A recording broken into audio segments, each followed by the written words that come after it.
Hola, estamos en un nuevo programa de Hello and welcome to our show, The World. Thanks for being with us.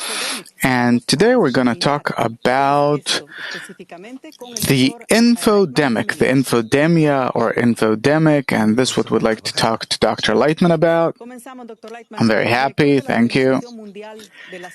Dr. Lightman, the World Health Organization director, said that fake news spreads more quickly and more easily than the virus itself, and that they're not only fighting the epidemic, but they're also fighting an infodemic.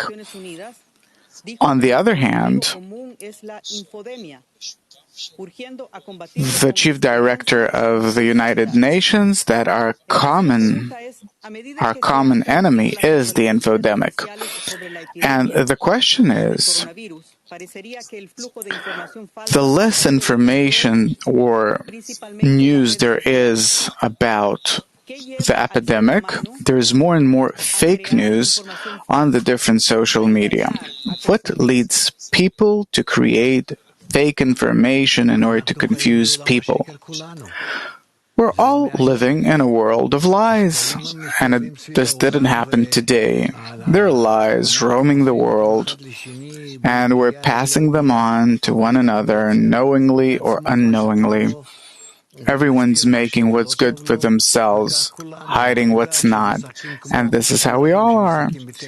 You know, it's like kids playing. When you pass a message from one to the other like kids do, then what the first said, the last one has a completely distorted message of what the first one said when they whisper it on to each other. It's the same with us, only we're engaged in bigger lies, and therefore it's not a wonder that our world is entirely one big lie, and you can't listen to the news, and there's no one to trust.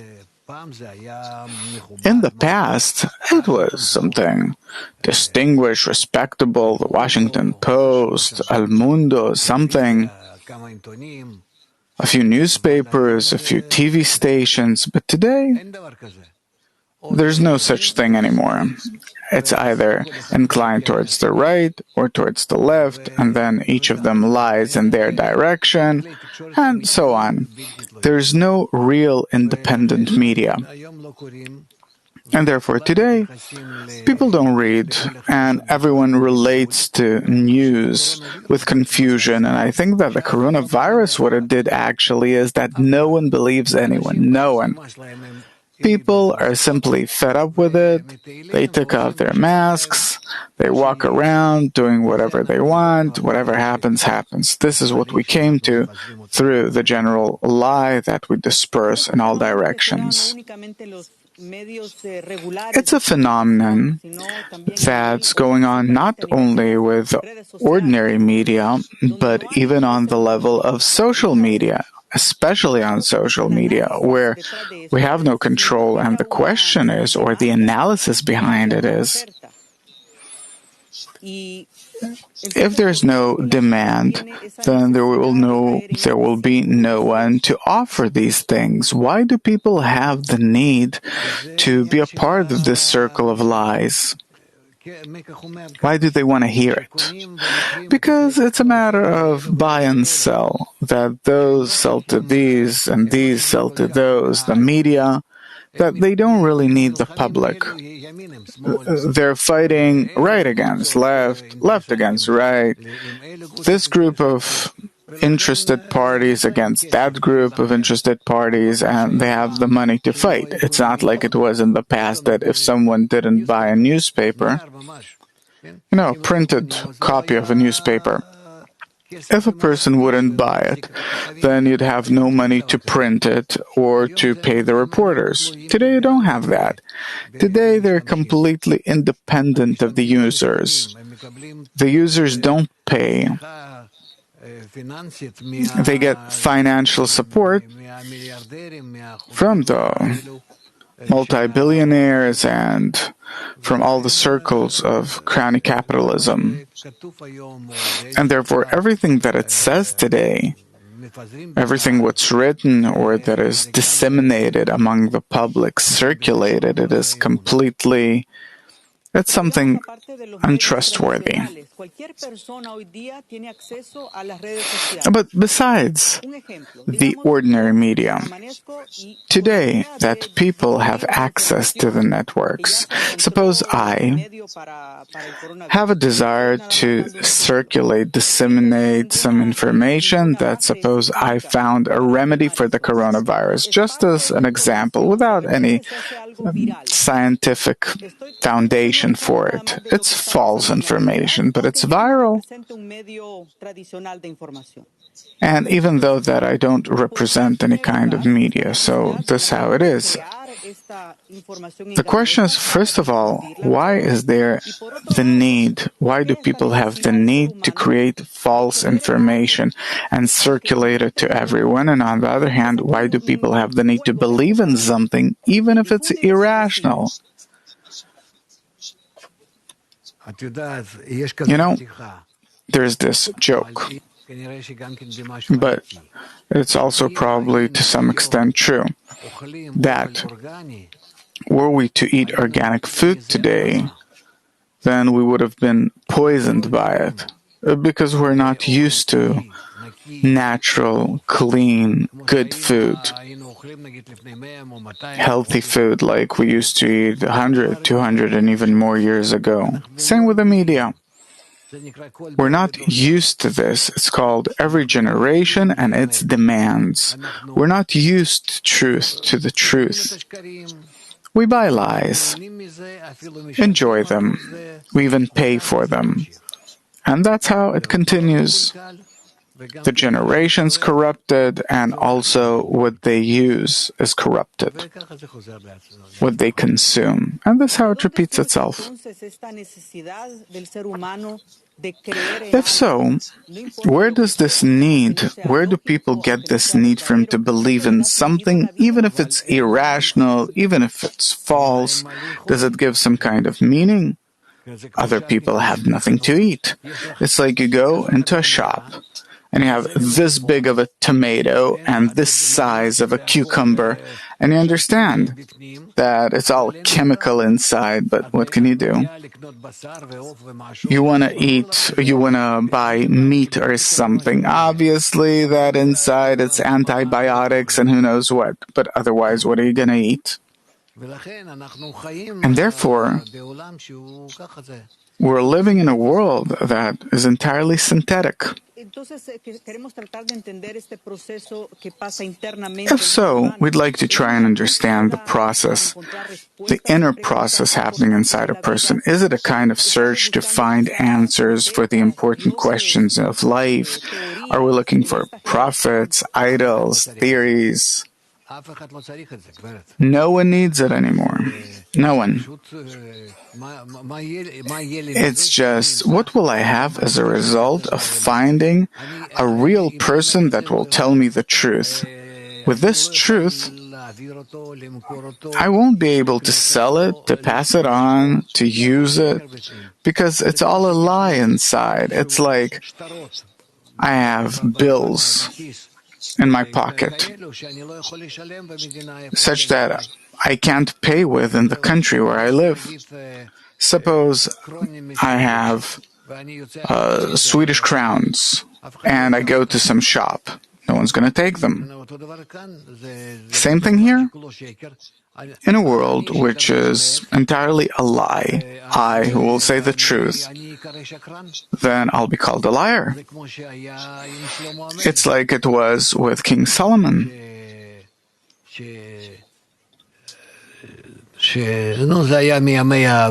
Well, it was from the times of the temple that no one acknowledged, recognized that he is King Solomon. He spoke nicely, in a smart way, but we were all foolish. We didn't understand, and no one believed in what he said until he came to the Sanhedrin, and there they understood him, because there were sages, special sages who sat together.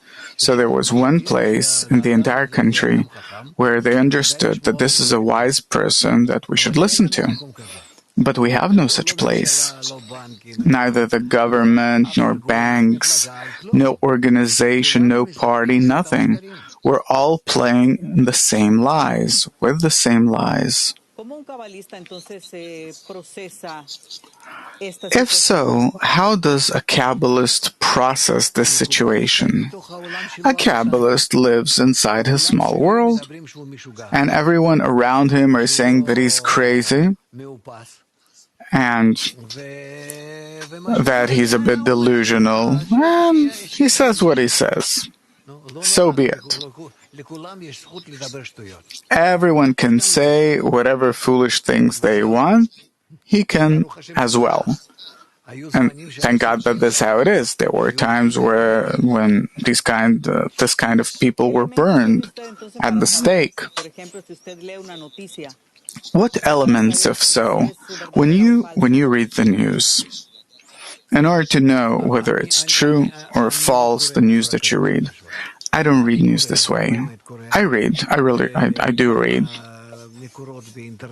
a few sources on the internet, but I read it in order to feel by it from the writers in what direction is it headed? Where is this going? And at what pace?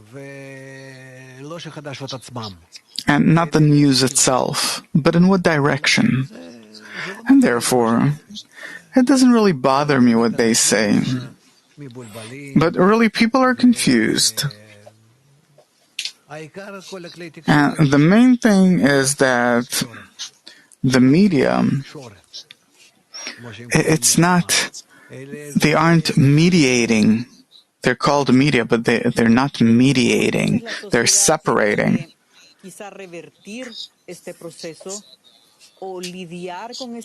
If so, how is society supposed to turn this situation and process around? Or what kind of education should society receive in this regard about reading the news? And it's a long way. If we're already used to corrupted food, and we digest it, the body already got used to making a correction that even bad food becomes relatively healthy. If we really take healthy food, it'll do problems for it. It will have, and I'm not talking only about food. I'm talking about mental, psychological food, and so on. We'll gradually have to come out of this. How? How?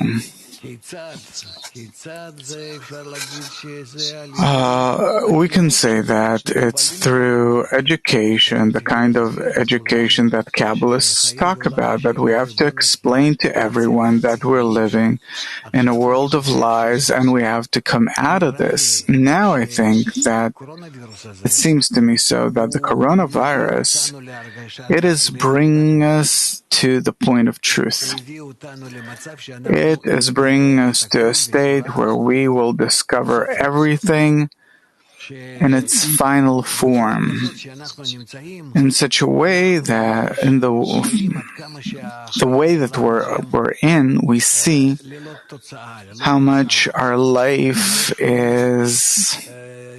has no outcome, no positive result, no good signs, nothing, neither for us nor for our children. And I think that this actually comes in a way that, to me it seems that we're already approaching to a point where a point of decisiveness, of determination, where we will eventually decide that either we continue this way and then we're doomed, and humanity already understands that it has no direction, no means, no remedy, nothing, but we simply live from one day to the next. We live our life. And there will come times that if we live, we do. Tomorrow we die. And people accept it, So much so that really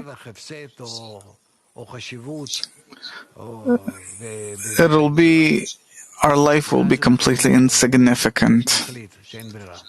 We'll get nothing out of it. And then we'll decide that we have no choice. We have to discover the meaning of life, the need to live correctly.